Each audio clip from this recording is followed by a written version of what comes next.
बिस्मिल्लाहिर्रहमानिर्रहीम। अस्सलाम वालेकुम। हेडक्वार्टर्स 360 के साथ मैं हूं उमर इनाम। नाजरीन, हमने एक ऐसे प्रोग्राम की एक ऐसी सीरीज़ नई शुरू की है जिसमें हम आपको पाकिस्तान के जो सो कॉल्ड सीनियर सहाफ़ी हैं उनकी मुनाफ़कत और उनकी दो नंबरी आपको बताएंगे कि किस तरीके से इन्होंने सहाफ़त का लिबादा ओढ़कर वजीफ़ाखोरी की और मुख्तलिफ हुकूमती दरबारों से पैसे वसूल किए। आज मैं आपको जो मिसाल देने चाह रहा हूँ वो सुनकर आप हैरान रह जाएंगे। कल पाकिस्तान की तारीख का एक बहुत बड़ा दिन था जब जस्टिस आयशा मलिक ने सुप्रीम कोर्ट की खातून पहली पाकिस्तान की तारीख में पहली जज होने का हलफ उठाया है। पाकिस्तान की तारीख में एक बहुत बड़ा दिन था। वज़ीर आज़म इमरान खान साहब ने भी बड़े ज़बरदस्त अंदाज में जस्टिस आयशा मलिक को मुबारकबाद पेश की और इस बात पर खुशी का इजहार किया।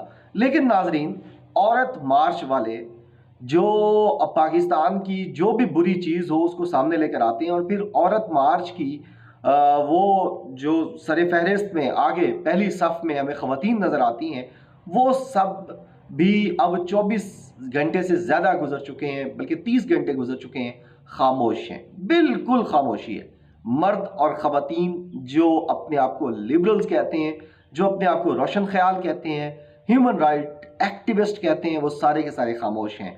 मैं आपको बताऊं कि कल गरीदा फारूकी का प्रोग्राम था। आज ये प्रोग्राम करने का मकसद ये है कि कल जो कुछ हुआ हम देख रहे थे कि कौन कौन इस पे ट्वीट करता है 24 या इसमें 30 घंटों में और कौन प्रोग्राम करता है। कल गरीदा फारूकी का प्रोग्राम था। उनके प्रोग्राम का कोई सेगमेंट नहीं है जस्टिस आयशा मलिक की अपॉइंटमेंट के ऊपर और उनके हलफ के ऊपर, और कोई ट्वीट भी नहीं है।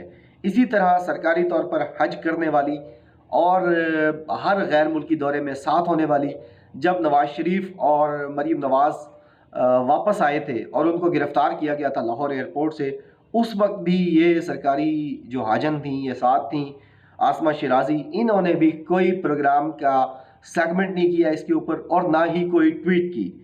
इसी तरह सना बुच्चा। अब मुनाफकत का लेवल देखें। ये जो 10 नाम मैं आपको बता रहा हूँ, ये वो 10 नाम है जो पाकिस्तान को कहते हैं कि जी हम ही चला रहे हैं, हम ही बना रहे हैं, और ह्यूमन राइट और वुमेन राइट के ऊपर तो हमसे बड़ी कोई दलील नहीं है। लेकिन देखें, ये सारे खामोश हैं। गरीदा फारूकी का आपको बताया, आसमा शिराजी का आपको बताया, सना बुच्चा, कोई ट्वीट नहीं है। यानी किसी जगह पर कोई मुबारकबाद नहीं है, कोई इसके ऊपर खुशी नहीं है कि पाकिस्तान की इतनी बड़ी खातून एक जज आई हैं। वजह सिर्फ ये है कि इनके क्योंकि जस्टिस काजी फाइज ईसा को वो अच्छी नहीं लगती थी और उन्होंने सुप्रीम जुडिशल काउंसिल में मुखालफत भी की थी।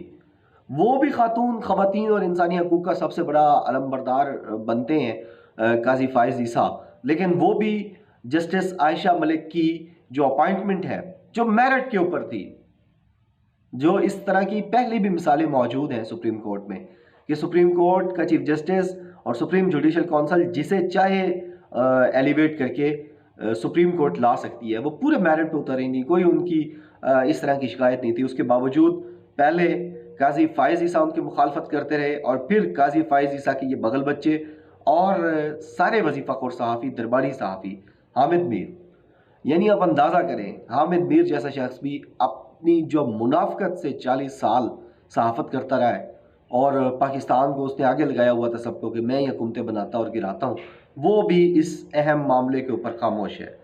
नाजरीन, एक और शख्सियत है मंसूर अली ख़ान। कोई ट्वीट नहीं, कोई प्रोग्राम नहीं। इनका रात प्रोग्राम था, लेकिन इन्होंने जस्टिस आयशा मलिक के ऊपर कोई प्रोग्राम नहीं किया और कोई ट्वीट भी नहीं किया, कोई फेसबुक का स्टेटस नहीं दिया। यानी हम बात कर रहे हैं डिजिटल मीडिया के ऊपर भी बात नहीं कि आप अपने प्रोग्राम में चलो नहीं कर सकते अगर आप नहीं करना चाहते। पहली बात तो यह है कि सारा प्राइम टाइम इसके ऊपर होना चाहिए था, क्योंकि आपको दुनिया वॉच करती है और रिपोर्ट्स जाती हैं। तो आपको ये बताना चाहिए था कि किस तरह पाकिस्तान ने एक हिस्ट्री बनाई है और उस हिस्ट्री में पाकिस्तान की पहली खातून जज को सुप्रीम कोर्ट में लाया गया है, जो मुस्तकबिल में चीफ जस्टिस भी बनेंगी।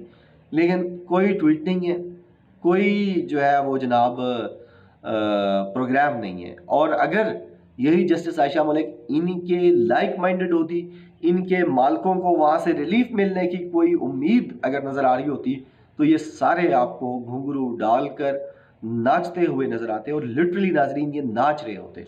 लेकिन चूंकि اب ان کے باس کو اس نے بھی مخالفت کی ہے اور باس کی جو پارٹیز ہیں پولیٹیکل انہوں نے بھی مخالفت کی ہے، تو یہ سارے منافق خاموش ہیں اس اہم معاملے کے اوپر۔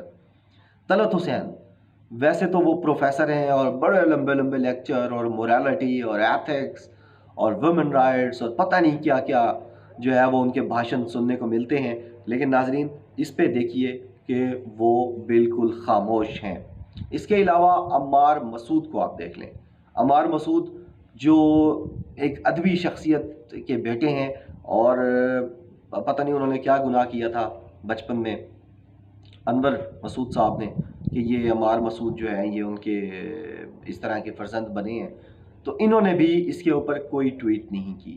اس طرح عمر چیمہ نے کوئی کسی قسم کی کوئی ٹویٹ نہیں کی۔ ریما عمر جو عدالتی معاون بھی ہیں، ابھی یہ جو رانا شمیم والا کیس چل رہا ہے اسلام آباد ہائی کورٹ میں، اور قانون دان بھی ہیں اور صحافی بھی ساتھ بنے ہوئے ہیں، وہ بھی اس کے اوپر بالکل خاموش ہیں۔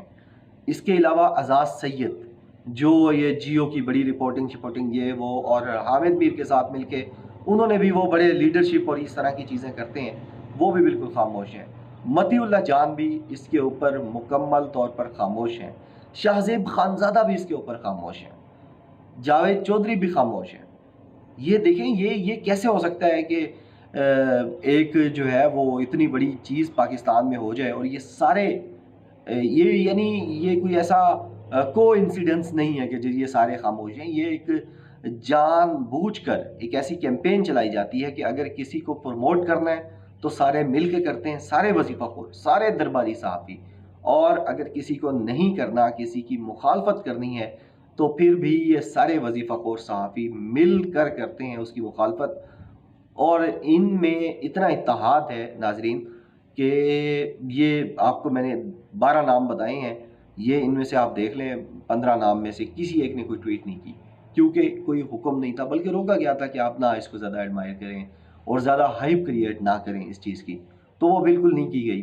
تو ناظرین یہ ہے وہ ہماری نئی سیریز ہیڈ کوارٹرز 360 پروگرام، جس میں ہم ان صحافیوں کا جو چھپا ہوا چہرہ تھا، جو غلاف انہوں نے اپنے اوپر لے کر پاکستانیوں کو اور پاکستان کو جو یہ نوچتے رہے ہیں اور لوٹتے رہے ہیں اور جو اپنے آپ کو بہت بڑا مسیحا بنا کر پیش کرتے رہے ہیں، وہ ساری چیزوں سے ہم نقاب اٹھاتے رہیں گے، اور اس طرح کی مزید جو رپورٹس ہیں، جو اتھینٹک رپورٹس ہیں، ریسرچ بیسڈ رپورٹس ہیں، وہ بھی آپ کے سامنے لاتے رہیں گے۔ اپنا فیڈ بیک لازمی دیجیے گا اور اس ویڈیو کے کمنٹ میں بتائیے گا اگر آپ چاہتے ہیں کہ کسی اور موضوع پر بھی بات کی جائے۔ بہت شکریہ، اللہ حافظ، پاکستان زندہ باد۔